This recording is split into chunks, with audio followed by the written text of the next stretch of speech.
Welcome, football fans, into Room 442 this Wednesday. Albert Vatanian, Michael Singh, James Sharman here with you. More World Cup to talk about today.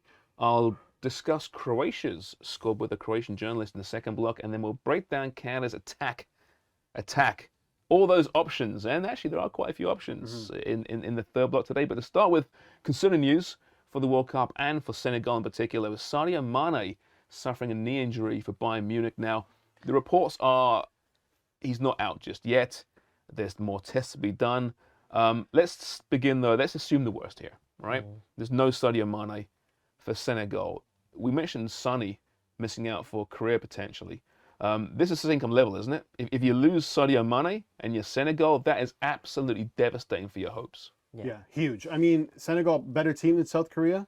A lot more options. Like at net, they have Mendy, they have Koulibaly, Nampalys Mendy in the midfield, Drissa Gana Gueye. So there's players there. But if you go through Senegal's World Cup qualifying, the AFCON, the goals are coming from one place, and that's Sadio Mané. And if he misses out, that's a death blow for Senegal. Because out of all the African teams, I think we can all agree, that's probably the team we would think would win out of those teams to win the World Cup.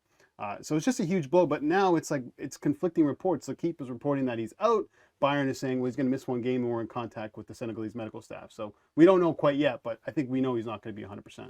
It's a tough blow because Senegal had a path to the round of 16 at least, right? I think Group A was probably the weakest group, and they could have been just right behind Netherlands there to qualify. Now that Mane's out, it's devastating for a team like Senegal that relies so much on him. Yeah, it's probably the weakest group, I think, in the World Cup. We're close to it, right? Qatar, Ecuador, Netherlands, fair enough, and Senegal. But here's a question, though. So because of this World Cup being when it is 26-man squads, right?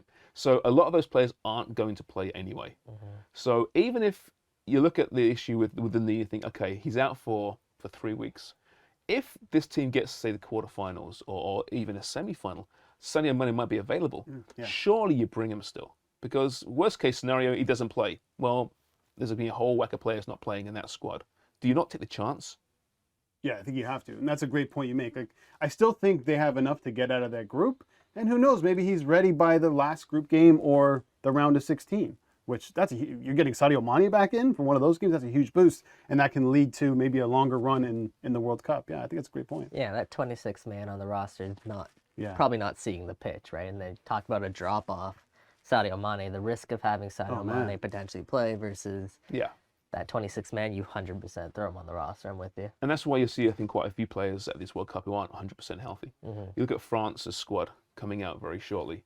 There's a lot of players in that squad who aren't going to be healthy. They're very concerned about it right now.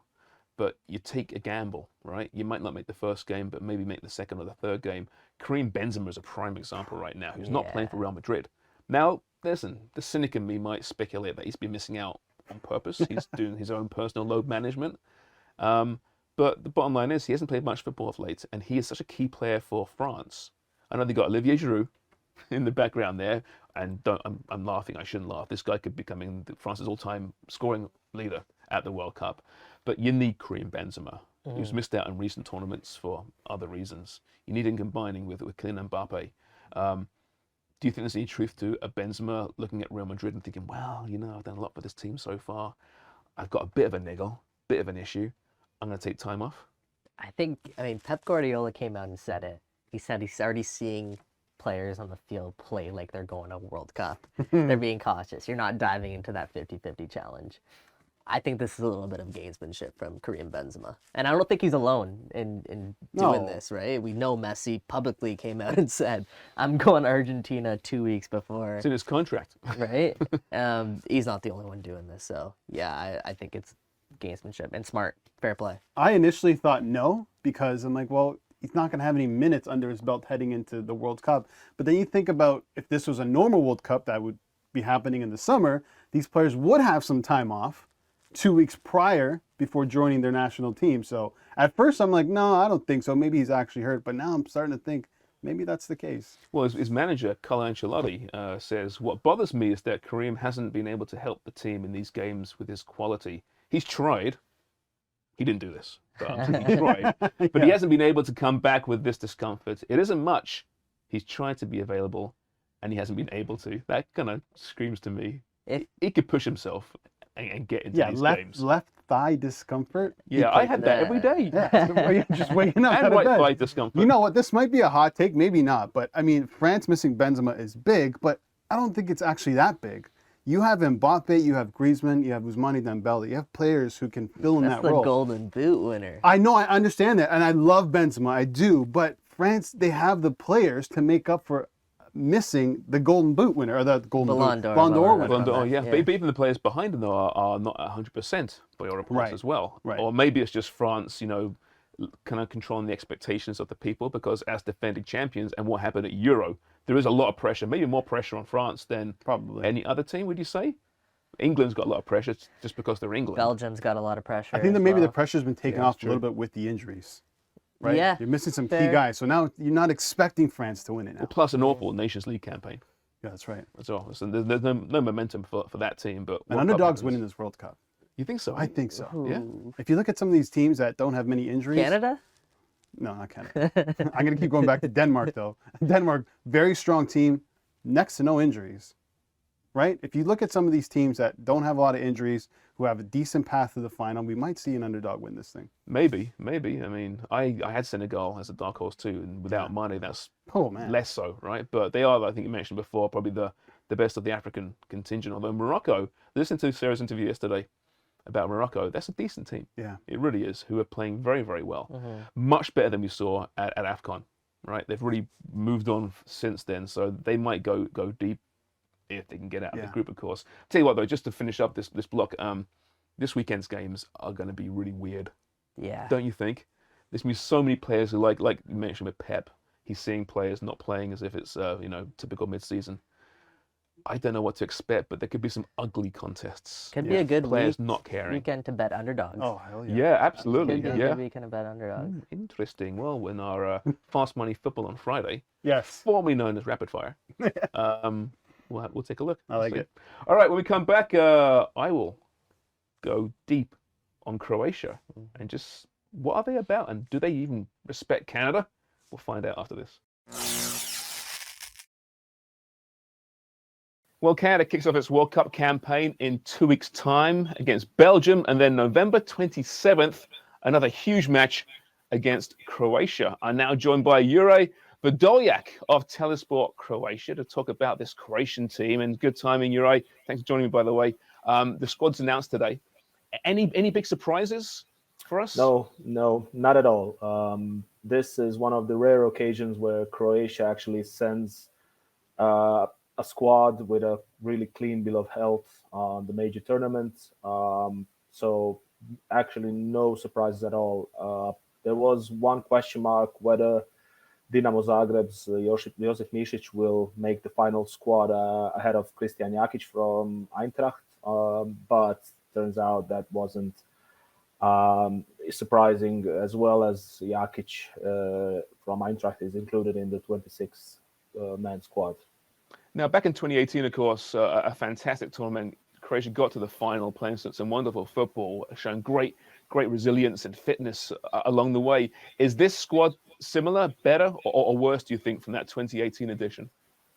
Well, there's been a big change of guards since the 2018 tournament. It was back in 2018. It was quite an aging squad. It was seen as a squad that has its last chance to do something big on a major tournament, and they really done it. But now this is a different squad, I'd say. Let's say it's better squad. It still has all those talismans and leaders from the 2018s. Like you have, Luka Modric obviously still here. He's still going strong at the age of 37, which is amazing. You have to consider that he's roughly the same age as Cristiano Ronaldo. And he's still he equaled his goal scoring record for Real Madrid this season. So that just goes to show how good he is. So you have Marcelo Brozovic in the middle joining him, Mateo Kovacic as well. But there's also some new faces, new exciting faces. Most notably, the back line has changed quite a lot, with Borna Sosa on the left back included from VfB Stuttgart. Then Joško Gvardiol, obviously, has been very highly ranked in the Ballon d'Or, youth Ballon d'Or this year. When you talk about the back line, the new back line, younger back line, is it more mobile? Because when we look at the matchup with Canada in particular, Canada's pace is the main danger for this particular team. Can they handle pace more so than perhaps the Dejan Lovren-led team of 4 years ago? Definitely, that's a big change. If you ask me, it's a change for better, because we used to have quite a bit of problems with the two center backs in terms of defending the counter. With Domagoj Vida and Dejan Lovren, they're brilliant center backs on their own, but in terms of pace, they're not the quickest ones. So this is a major difference in those terms, because we have with the center back pairing of Schutel and Guardiol, not only are they more pacey and they anticipate the ball much better than the Lovren and Vida duo, but also they can hold the line they can push the line higher up, which means that Modric and Brozovic do not have to come, and Kovacic as well, they do not have to come deep in order to retrieve the ball. So that makes this Croatian squad a bit more comfortable in possession, something that we weren't really keen on in the past. But I wouldn't say we're way too comfortable in possession, but this means with the higher back line, we can, there's not a big space in between the midfield and the back line. So that also helps the best part of the squad, which is midfield, to be more comfortable, to receive the ball more quickly and to just push it ahead. So that's a good thing with the new back line as well. And it means less running for Modric, I suppose, as well, who I imagine is still the key man. I know you mentioned he's 37 now, but you watch him for Real Madrid. He's just wonderful. He's still one of the top midfielders in world football. Is he still the focal point of this side? Yeah, definitely. He's still the captain, as I mentioned previously. It's amazing to see him go at the age of 37. He's not just the captain because of the fact that he ended up as the Ballon d'Or in 2018. He's the hangover from that tournament for Croatia is pretty much done, and he's here because he's still going very, very strong in his late 30s, which is amazing. And there's no sign of stopping, because he hinted that he might even go further ahead with the national team should the national team need him. In this state, I cannot see why wouldn't Croatia need Luka Modric even after the Qatar World Cup, but that's the topic for after the tournament. As of now, he's still the best player by far, and in terms of organization, in terms of build-up, he's the key man, and definitely he still have like the force to lead the team in another big tournament. I'm sure when we saw the draw originally, Croatia was focusing on that Belgium match. Obviously, it's going to be a fantastic affair. What are the thoughts regarding this Canadian team across Croatia? Is much known about them? Well, it's mostly known through individuals. Obviously, Alphonso Davies, Jonathan David, the players like that, they're very well known in Croatia. But that's true to be told, when you're asking general public, people mostly know Canada through individuals rather than the team itself. So it's quite unknown for wider public to actually know what to expect. But that just gives us less reason for complacency, I guess, because people don't see. It's not the expectation here for Croatia. It's the first and major milestone is just to get out of the group stage. That means that there's 3 games to be played. Belgium, obviously, on the paper is the biggest opponent, but it's not. It would not be the first time that Croatia actually had slipped against some of the, so to say, weaker teams. So that leaves no space for complacency, and I'm pretty sure that these players know that, and they know the hangover, as I said, is gone from the 2018, and there's no room for underestimating any opponent, Canada included, especially because of the great individuals you have. Well, you're right. It should be a great tournament. If nothing else, Croatia still have the best kits for me out of any team at the World Cup. They always do. Thank you so much for this, and enjoy the tournament. Thank you. You too. That was Juraj Vrdoljak of Telesport Croatia. When we come back, it's more Canadian conversation, looking at the attack, the talent moving forward, and who's going to score the goals. Don't go anywhere. As well as topping their CONCACAF qualifying group, Canada scored more goals than any other team in the group. So let's take a look at John Herdman's attacking options heading into the World Cup. He gave us all a scare, but Alphonso Davies looks set to be fit for Qatar, operating in an advanced position. Unlike his fullback role at Bayern Munich, Davies is Herdman's main attacking threat and one of the players to watch at this year's finals. Jonathan David is on fire in Ligue 1. The 22-year-old found the net 15 times in 38 matches last season, and 13 games into the current campaign, he's already on 9 goals and 3 assists at Lille. With multiple Premier League sides monitoring David's progress, Qatar 2022 could be a career-defining tournament for the striker.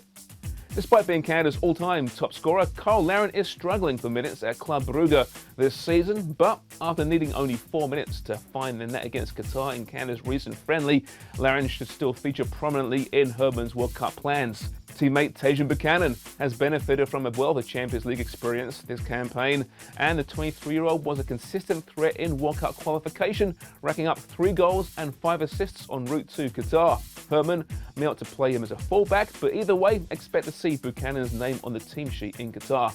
Since returning from a hamstring injury in January, Reading FC's Junior Hoilett has featured in all of Canada's 10 matches in 2022. Only 2 of those have been for the full 90 though, and 5 have been from the bench. But the 32-year-old can definitely be called upon to make an impact at the finals. Lucas Cavallini was an unused sub in both of Canada's friendlies in September. The Whitecaps forward has 17 goals at international level, with 5 of those coming in World Cup qualification. If you need a bit of chaos in the box though, Cavallini is your man. Liam Miller has 1 goal and 3 assists in all competitions for Swiss side FC Basel this season, and despite being called up 8 times, has made just 2 national team appearances in 2022. And finally, 24-year-old Ike Ugbo, who plays for Ligue 1 side Troy, looks likely to be named to Herdman's squad after featuring in each of Canada's last 5 games heading into the finals in Qatar. So Canada's attack, a lot of width, we know that, with Tajon Buchanan, who might play as a fullback actually, I think, for Canada. We'll see. And obviously on the other side, we know who's going to be the main man, the most dangerous man, and David up top, of course. So if I'm looking at my front 3 for that first game, as we discussed, I think before, I have obviously David and Fonzie. And then I have actually Junior Hoilett. I want the experience in there a little bit. You'll see Fonzie drift out wide, come inside. Hoilett can go to the right-hand side as well. You got Tajon behind him. So that's what I'm thinking for the first game. But I could quite easily see Tajon starting in that front 3 as well and Hoilett on the bench. I think you're going to see 4 guys on the pitch, those 4 guys, just because Hoylett's so versatile. If he's not playing on the right wing, I think he can drop back into the midfield and play as sort of this hybrid number 10 role that can also support as a secondary striker. So I think I'm with you there in terms of which 4 are on the pitch. I would actually prefer Tajon probably playing as a right winger that's capable of dropping back into a back 4 if necessary, because he's shown he's capable of going up and down the pitch. But he's also a guy that can make you pay in an instant, right? We've seen this time and time again from Tajon. He steps up in big moments. You think about Gold Cup against Mexico, some of the brilliance that he had, and also just all of his brilliance during qualifying. So Tajon sees the pitch for sure. Is it a right wing back role? We'll see.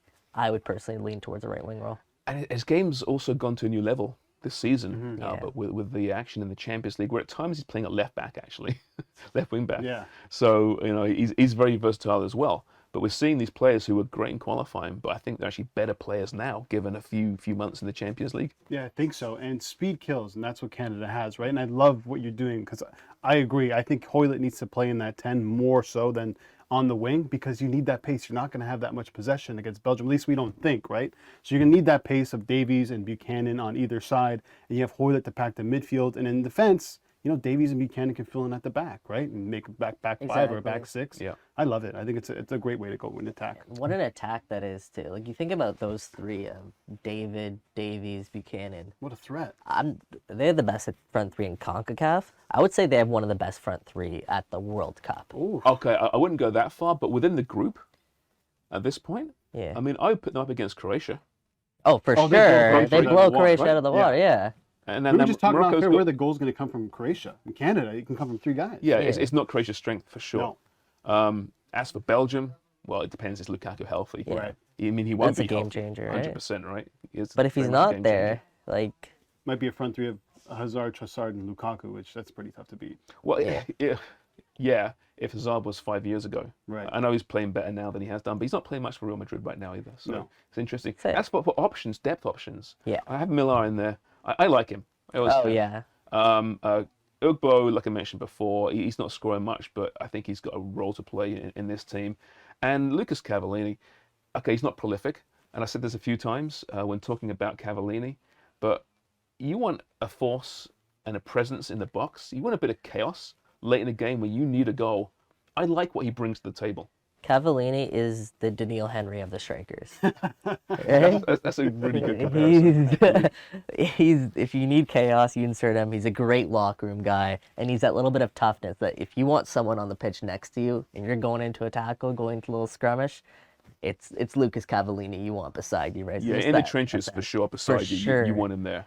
What Yeah. about Kyle Larin? I know That's we a don't great. talk I was about going to Yeah. mention him Right, because have to. you guys always mention when we're talking about the midfield, it's Atiba. Atiba's got to get in there. I mean, if someone puts on the Canada shirt and changes their game completely, it's Kyle Larin. But Where what an does he option! fit What in? an option for Right. me off the bench, Off the bench. against a Belgium. He could start against a Morocco, in the round of 16 against Senegal or whoever it's going to be, right? But you bring him off the actually bench. Spain or Germany, wouldn't it? Maybe not in that case. You bring him off the bench to come on and play with David, or is it for replacement? I think they play together, Yeah, it depends how the game's going, right? right? If you're needing goals, that's the guy to bring on. Yeah, I mean, traditionally they play together. Yeah. They play up each other, right? It's just in recent months, Larin just hasn't been playing at all for his club. And as much as he's a great athlete, he's fit, he's not Atiba. But we really haven't seen Kyle Larin not start for Canada. I know we've been talking on this show about Yeah. it a lot.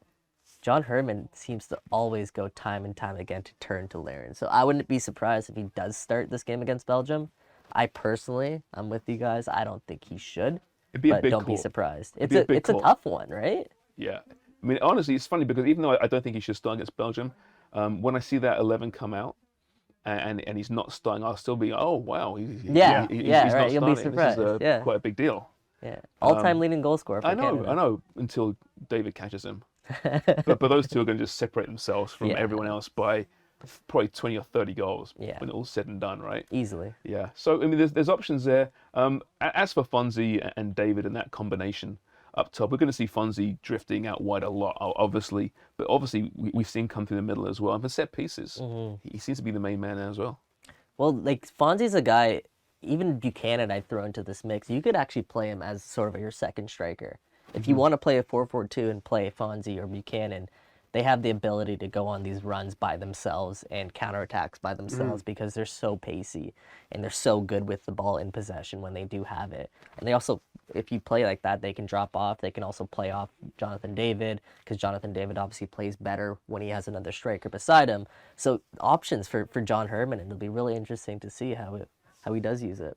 4-4-2 might actually end up being a very important formation for this team. I know we've seen a fair bit of it in 4-4-2. Oh, you know what? I know. So predicting something. Once upon a time, it was the go-to formation.